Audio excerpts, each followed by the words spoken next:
कांग्रेस ने आजादी दिलाई मत भूलो, मैं तो खुद ही कह रहा हूँ मत भूलो। आप बात करो आजादी दिलाई तो इमरजेंसी भी लगाई। इमरजेंसी में आम आदमी खुश था, पता कर लो आप। आम आदमी खुश था। बिल्कुल, मैंने देखी इमरजेंसी बचपन में। भाई ये तो बड़ी बात कह दी है वरुण जी ने। वो कह रहे हैं इमरजेंसी में आम आदमी खुश था। समीर जी जरा इतिहास में बताइए, क्योंकि मुझे तो अभी भविष्य की भी बात करनी है। Rahul Gandhi leader of opposition बन गए हैं, उनका रोल क्या होगा उस पर बात करूं, लेकिन वो कह रहे हैं इमरजेंसी में खुश थे। देखिए 25 जून 1975 को जब इंदिरा गांधी ने इमरजेंसी लगाई थी और आज 26 जून है, 26 जून के सुबह 8 बजे उन्होंने देश को कहा था संबोधित करते हुए कि देश में आपातकाल लागू हुआ है और 19 महीने जो देश के अंदर आपातकाल रहा उसमें नेताओं ने भुगता, देश की आम जनता ने भुगता, गरीबों ने भुगता और सबने भुगता। देश इस बात का गवाह है कि 19 महीने जो देश में आपातकाल रहा उस समय कितने काले कारनामे इंदिरा गांधी की सरकार ने किए थे और किस तरीके से नेताओं को जेल में डाला गया था। मुझे लग रहा है आज जो ब्लैक डे माना जाता है डेमोक्रेसी के अंदर, हर साल याद किया जाना चाहिए।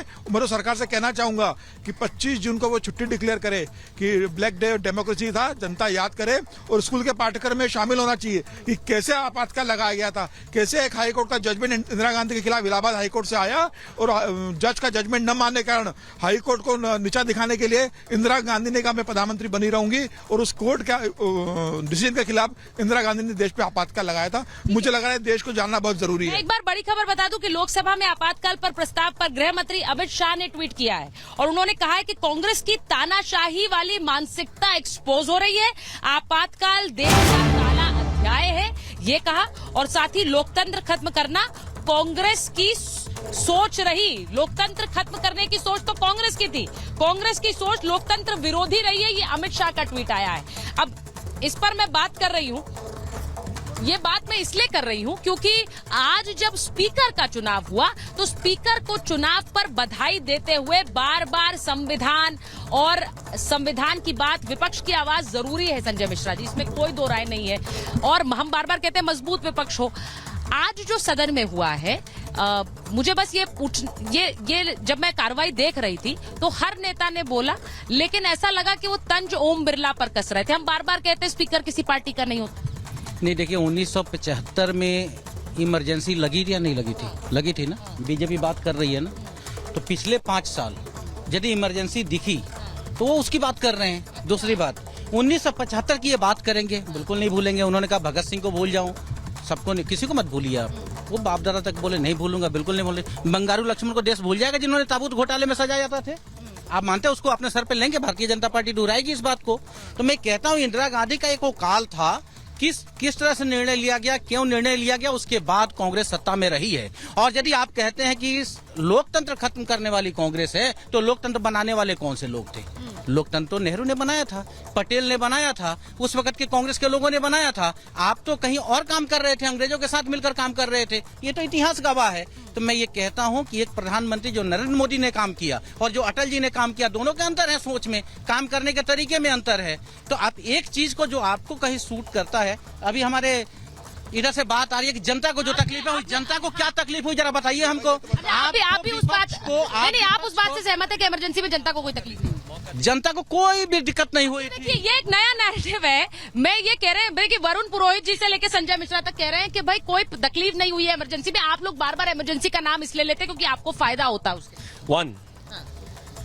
जब इन लोगों को उठाकर सीधा जो है 19 महीने के लिए जेल में डाल दिया जाएगा बिना किसी सवाल जवाब के, वो अरविंद केजरीवाल जो दिन रात बिना ऑर्डर आए हुए लोअर कोर्ट से बेल रिजेक्ट होती है तो दोपहर को हाई कोर्ट और शाम को सुप्रीम कोर्ट पहुंच जाते हैं, जब उनको किसी कोर्ट में जाने का अधिकार नहीं होगा, 19 महीने तक अपनी जेल में पड़े रहेंगे। भगवान ना करे कभी भी किसी के परिवार में कोई अनहोनी हो, उनको बेल ना मिले, तब इनको समझ में आएगा इमरजेंसी क्या होती है। जब इस देश के न्यूज चैनलों को बंद कर दिया जाएगा, उनके ऑफिस की बिजली काट दी जाएगी, खबर क्या लिखी जानी है क्या नहीं लिखी जानी है इस बात को वहां का अधिकारी तय करेगा। लाइन क्या लिखी होनी चाहिए यह अधिकारी तय करेगा, उसके बाद अखबार में जाएगा। जब यह स्थिति होगी तो समझ में आएगा। राह चलते हुए संजय मिश्रा और मेरे बराबर में खड़े हुए मित्र और इधर ये समाजवादी वाले जब बाहर निकलते हुए किसी सरकार को कोसेंगे और सिर्फ इतना कह देने भर पे कि यह सरकार गलत है, पलट जानी चाहिए, इनको उठाकर जेल में और 19 महीने जब वो इनको तो कह बेल रहे- नहीं मिलेगी तो इनको समझ में आएगा इसका दिक्कत क्या है। कह रहे हैं पिछले 5 साल भी इमरजेंसी 5 साल आ जाते हैं। पांच साल में कम से कम 500 बार तो संजय मिश्रा गाली दे चुके होंगे नरेंद्र मोदी जी को, हजारों बार ये सारे पैनलिस्ट मिलकर दे चुके होंगे। आज तक अच्छे से सब कुछ चल रहा है। राहुल गांधी से लेकर सब हर कोई क्रिटिसाइज करता है, खूब करे, लोकतंत्र का यही तस्वीर है।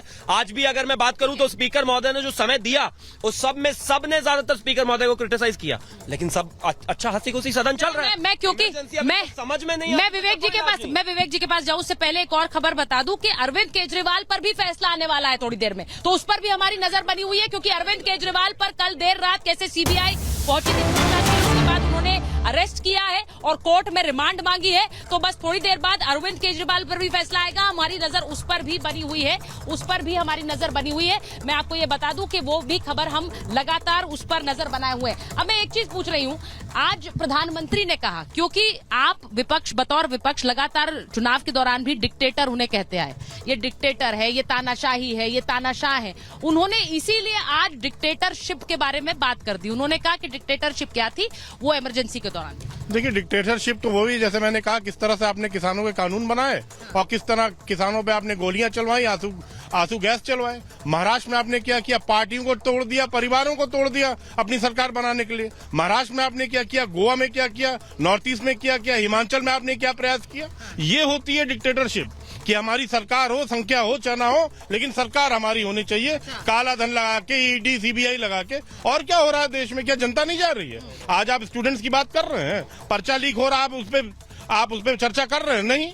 ट्रेन एक्सीडेंट हो गया, नहीं कर रहे हैं क्या? आप रिपब्लिक भारत देखते नहीं लगता? ना नहीं देखते हैं। मैं बात नहीं कर रहा हूँ, मैं भारतीय जनता पार्टी की बात कर रहा हूँ। जब ट्रेन एक्सीडेंट हो रहे हैं, कश्मीर में आतंकवादी हमले हो रहे हैं, आप सेल्फियां ले रहे हैं, योग कर रहे हैं, आपको क्या मतलब है? आपको कोई मतलब है? जनता बस चुनाव लड़ना है, किसी तरह हेन टेन प्रकरण चुनाव जीतना है और सत्ता में रह के योग करती हुई तस्वीरें तो विपक्ष के नेताओं की भी आई थी, वो क्यों करने लगे फिर योग? देखिए, फर्क है मैडम, एक तरफ आतंकवादी हमला, नहीं तो आपको प्रोटेस्ट में कहना चाहिए था योग नहीं करेंगे ना। एक आपको नैतिक जिम्मेदारी लेके, जिस समय आपके कश्मीर में श्रद्धालु मारे जा रहे हैं, आप बैठ के योग करेंगे? ये कहीं से जस्टिफाइड हो तो मुझे बता दीजिए। ठीक है, समीर जी वो कह रहे हैं कि जो समय है आप उस पर, ऐसा लग रहा है सरकार पर्दा डालने के लिए बाकी चीजें कर रही है, क्योंकि इतने मामले हैं, ये ट्रेलर लग रहा है। आज जो शुभकामनाओं में भी जब तंज कसा जा रहा है तो ये तो ट्रेलर है कि आने वाले समय में कैसे चलेगी। देखिए, देश की जनता जानती है प्रधानमंत्री मोदी ने देश के लिए क्या क्या, 2 आम चुनाव लगातार प्रधानमंत्री बनकर, और इसलिए तीसरी बार उन्हें देश का प्रधानमंत्री बनाया गया है। अभी मेरे साथी कह रहे थे कि भाई जब आपातकाल लगा था तो किसी तरह की जनता पे अत्याचार नहीं हुआ। अगर जनता पे अत्याचार नहीं हुआ था तो इंदिरा गांधी रायबरेली से चुनाव क्यों हारी, संजय गांधी अमेठी से चुनाव क्यों हारे, उत्तर प्रदेश में कांग्रेस का खाता क्यों नहीं खुला, बिहार में कांग्रेस को 1 सीट क्यों नहीं मिली, पूरे उत्तर भारत से कांग्रेस साफ हो गई थी। इसलिए बताता है कि पूरी देश की जनता ने आपातकाल का विरोध किया था, वो कांग्रेस को सुपड़ा साफ कर दिया था, सत्ता से बाहर कर दिया था।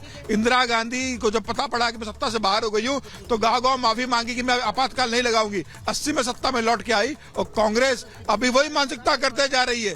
कांग्रेस कभी भी वही मान सकते हैं। आज राहुल गांधी कहते हैं कि संविधान खतरे में, संविधान खतरा तो उनकी दादी ने डाल दिया था जब देश में आपातकाल लगाया था।